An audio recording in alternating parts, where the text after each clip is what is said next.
என் மக்கள் எல்லாருக்கும் இனிய தீபாவளி நல்வாழ்த்துக்கள். அம்மா உங்களுக்கு ரொம்ப ரொம்ப நன்றி சொல்லிக்கிறேன். ஏன்னா எனக்கு பேரன் வந்ததுனால கொஞ்சம் வேலையில் கொஞ்சம் கவனமாக இருந்ததுனால கொஞ்சம் வீடியோலாம் லேட்டாக வரும். ஆனாலும் அம்மா எப்போ வீடியோ போடுவாங்கன்னு நீங்கள் காத்திருந்து அதுக்கு லைக் கொடுத்து கமெண்ட் பண்ணி என்னை வந்து நீங்கள் ரொம்ப பாராட்டி எனக்கு நிறைய விஷயங்களை நீங்கள் சொல்லும் போது நிறைய பேர் என்னை வாழ்த்தும் பொழுது எனக்கு வந்து ரொம்ப மனசு ஃபுல்லாக ஹாப்பி. எதுக்குன்னா இன்னும் என்னுடைய மக்கள் வந்து என்னை மறக்காம சப்போர்ட் பண்ணிட்டு இருக்காங்கன்னுட்டு வீட்டில் அத்தனை வேலையும் செஞ்சு முடிச்சு மருமக பிள்ளைங்க எல்லாரும் வேலைக்கு போயிடுவாங்க.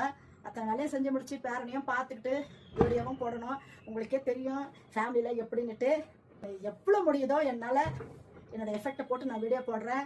உங்களோட சப்போர்ட்டு மேலும் மேலும் எனக்கு வேணும். வீடியோ ஒன்று லாஸ்ட்டாக போட்டேன் இல்லைங்களா, சாம்பார் ரசம், அந்த வீடியோவுக்கு நீங்கள் நிறைய கமெண்ட் பண்ணியிருக்கீங்க. நல்ல கமெண்ட் தான். எனக்கு நல்ல கமெண்ட்டுங்களை கொடுத்த உங்களுக்கு எல்லா நல்ல உள்ளவங்களுக்கும் என்னோட நன்றி.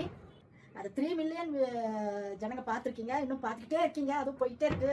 நான் போடுற ஒவ்வொரு வீடியோக்கும் நீங்கள் சப்போர்ட் பண்ணிகிட்டே வரீங்க, கமெண்ட் பண்ணுறீங்க. நான் எத்தனை மணிக்கு போட்டாலும் அதுக்கு நீங்கள் சப்போர்ட் பண்ணி கமெண்ட் பண்ணுறீங்க. அதுக்காக என்னுடைய நன்றியை தெரிவிச்சுட்டு நீங்கள் எல்லாரும் சேஃப்டியாக தீபாவளி கொண்டாடுங்க. நன்றி, வணக்கம்.